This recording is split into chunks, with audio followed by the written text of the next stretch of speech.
भाई थोड़ी ईवी गाड़ियों की बात करते हैं। अभी कौन सी बढ़िया ईवी गाड़ियां हैं जो आंख बंद करके ले लेनी चाहिए इंसान को, अगर 25 से 30 लाख का बजट है या कम भी है, तो कौन सा ऐसा ब्रांड है जिसमें आप आंख बंद करके जा सकते हो? क्योंकि बहुत नया है ईवी अभी इंडिया में। आंख बंद करके तो मैं किसी को नहीं बोलता ईवी लेने का, मैं तो रिकमेंड भी नहीं करता ईवी लो अभी। अच्छा, क्यों भाई? ईवी बहुत नहीं है, आप तैयार नहीं हो अभी। सब ईवी इसके लिए तैयार नहीं है। ईवी के लिए पता है ईवी किसको लेनी चाहिए? सबसे ज़्यादा प्रैक्टिकल ईवी उस इंसान के लिए है जो अपनी एक पेरीफेरी में घूम रहा है, एक डिस्टेंस है उसका कि इसी में घूमना है मेरे को, लेकिन बहुत ज़्यादा चलना है।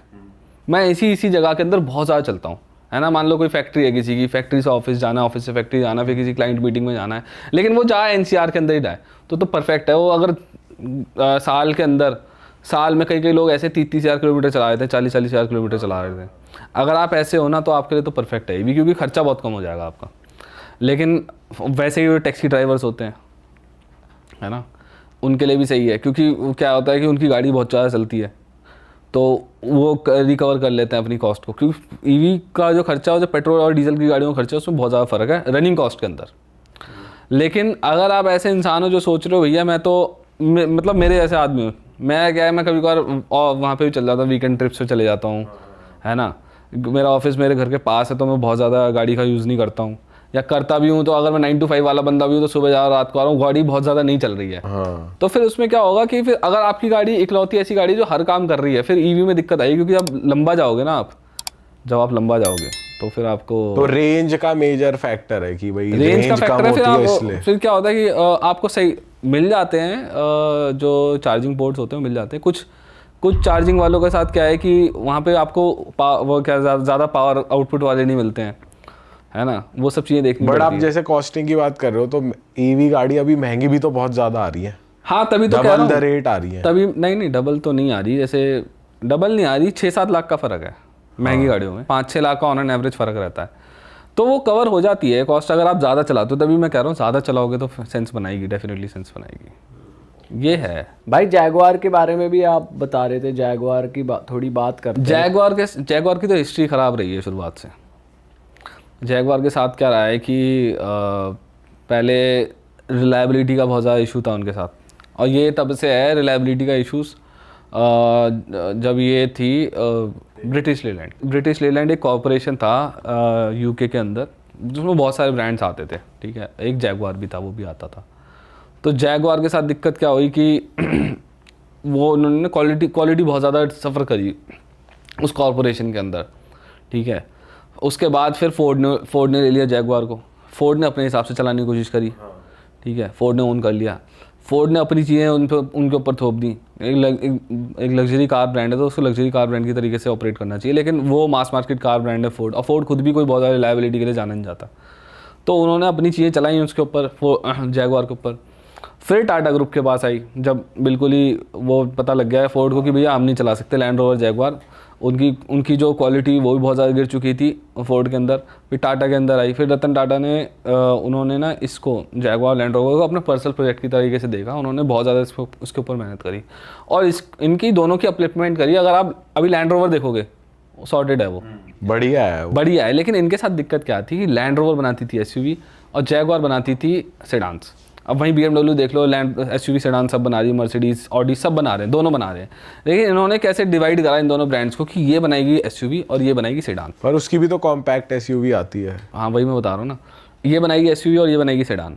अब ये चाह रहे थे कि हमारा ब्रांड ऐसे ही चलेगा, लेकिन धीरे धीरे क्या हुआ, सेडान्स की डिमांड ही खत्म हो गई, ठीक है। अब जैगुआर के एग्जिस्टेंशियल क्राइसिस आ गए, क्योंकि सिर्फ वो सेडान बना रहे थे, एक ऐसा सेगमेंट की गाड़ी बना रहे थे जहाँ जो सेगमेंट बहुत ज़्यादा बिक नहीं रहा है, है ना। अगर किसी कंपनी का CEO MD वगैरह वो भी अब SUVs ले रहे हैं, GLS ले लेते हैं, ज़्यादा पैसा है तो, या फिर इन्हीं की रेंज रोवर ले लेते हैं। तो उस वहाँ पे दिक्कत आई उनको। फिर क्या हुआ कि इसके बाद जो जैगुआर है, फिर उन्होंने वो जो आप कह रहे थे कि उन्होंने छोटी छोटी SUVs बनानी स्टार्ट करी थी, हाँ। है ना, क्या नाम है, कूपे डिज़ाइन की। लेकिन through out this period Jaguar के साथ जो एक था ना, जैगुआर पूरे लैंड रोवर JLR ग्रुप के साथ, कि रिलायबल उतनी ज़्यादा नहीं है, कॉम्प्लेक्स गाड़ियाँ बहुत ज़्यादा हैं और रिलायबिलिटी उतना कंट्रोल नहीं है जितना जैसे बाकी जर्मन ब्रांड्स का रहता है, थोड़ा बेटर रहता है उनसे। वो भी ऐसा नहीं है कि BMW और मर्सिडीज वगैरह भी बहुत ज़्यादा रिलायबल, टोयोटा जैसी हैं, वो भी नहीं है उतनी। लेकिन उनसे भी थोड़ा सा अक्सर ये आता रहा है कि जैसे एक जेडी पावर करके है कोई क्या नाम है, यूएस के अंदर है शायद से ऑर्गेनाइजेशन जो रैंकिंग देती है रिलायबिलिटी की। उन्होंने उतनी अच्छी रैंकिंग नहीं देती थी, अब मुझे नहीं पता वो, वैसे तो नाम तो ख़राब है ही और हमने देखा भी है कि रिलायबिलिटी उतनी ज़्यादा अच्छी नहीं है। इन जेडी पावर ने दी उनको ख़राब रैंकिंग, लगातार ख़राब ही देते हैं, सबसे नीचे रखते हैं उनको, खासकर जैगुआर को। तो उसकी वजह से एक जैगुआर का नाम ख़राब हुआ। फिर ये क्या हुआ कि मार्केट बहुत कम हो गई जैगुआर की। एक तो पहली सबसे बड़ी दिक्कत ये थी कि सिडान ओनली कंपनी है। दूसरी बात ये निकल के आई कि ये ज़्यादातर वो करती है, क्या नाम है, रिलायबिलिटी को लेके थोड़ा एक जो पार्ट्स भी बड़े महंगे आते थे। वो तो खैर चलो कोई भी कंपनी के आएंगे, लेकिन पार्ट्स वो होता है ना कि टेंशन फ्री हो बंदा।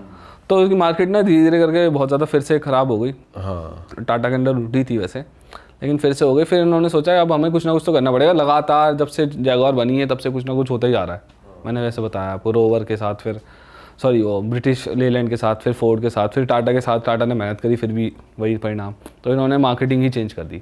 और जो मार्केटिंग इन्होंने करी, वो जो पिंक वाली मार्केटिंग, पिंक कलर के जो हाँ, पूरा हाँ, वो बहुत अजीब उसने तो आउटरीच कर दिया पूरा पूरा इंटरनेट पे। और रेड पीट ली। हाँ हाँ, एक सिंपल सा वो फॉन्ट वाला वो बना दिया, क्या नाम है, ऐसा लगने लगा कि ये कोई फैशन ब्रांड है, कोई कार ब्रांड नहीं है। हाँ, तो अभी भी वो फिगर आउट कर रहे हैं, अब वो शायद से बदल रहे हैं अपनी स्ट्रेटजी को, क्योंकि बहुत ज़्यादा आउटरीच हो गया था उसके ऊपर। और लोग ना अब उसको उस नज़रिए से नहीं देख रहे कि एक जो उसकी लेगेसी रही है, शेयर बना होता था उसके ऊपर, सॉरी वो जैगुआर बना होता था उसके ऊपर, उस तरीके की मस्कुलिन कार हुआ करती थी। इन्होंने V8 इंजन्स भी निकाले थे, तो उस नज़रिए से नहीं देख रहे। तो वो, और ये जा रहे हैं ईवी की तरफ, पूरी पूरी ईवी कंपनी बनना चाहते हैं। अभी जो उनकी मार्केटिंग स्ट्रेटजी है उससे तो बहुत ज़्यादा उम्मीद नहीं है। वो कहीं ना कहीं एक तरीके से अपने आप को, क्योंकि मार्केट में स्टैंड आउट करना होता है ना, वो कहीं ना कहीं अपने आप को एक लग्जरी फैशन कार ब्रांड के तरीके से पोर्ट्रे करना चाह रहे थे। करेक्ट। और वो अभी उतना सही गया नहीं है भाई कुछ लग्जरी कार ब्रांड है जो कुछ मॉडल ही निकालते हैं कि 10 निकाल दी अभी, जैसे कि शेल भी बहुत पुरानी कार है पर उसके बहुत ही कम मॉडल्स हैं। और भी जैसे कॉर्वेट हो गई, उसके भी बहुत कम मॉडल्स हैं। ऐसा क्यों करते हैं ब्रांड्स? उनके ना, देखो क्या होता है, जैसे मस्टैंग आती है, फिर मस्टैंग शेल्बी GT आती है। शेल्बी का तो फिर भी है कि काफ़ी ज़्यादा मिलती है, वो इंडिया में कम है, US में तो कई हैं।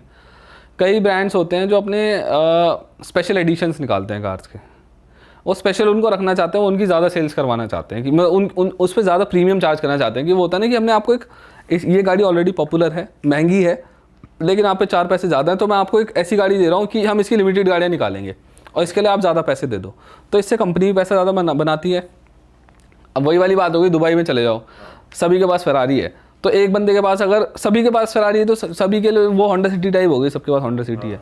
तो एक बंदे के पास अगर स्पेशल एडिशन फरारी होगी कोई, है ना, स्पेसिफिक, तो वो है ना कि मेरे पास ये चीज़ है, तुम्हारे पास नहीं हो, तुमसे अब थोड़ी सी वो हो गई है, क्या नाम है, तुम्हारे एक ग्रुप के बीच में थोड़ी सी अपग्रेडेड हो गए इस तरीके, इसलिए निकालता हूँ, लिमिटेड निकालते हैं कि हमने 200 निकाले हैं, अब कोई ले ही नहीं सकता। पर भाई ऐसी कार्स ये आती क्यों नहीं इंडिया में? जैसे कॉर्वेट हो गई या डॉज वाइपर हो गई, वो भी बहुत बढ़िया गाड़ी इंडिया है। में यार अगर आप देखोगे ना, इंडिया के अंदर एक तो क्या है कि मार्केट नहीं है, तो डायरेक्ट इंपोर्ट करनी पड़ती है।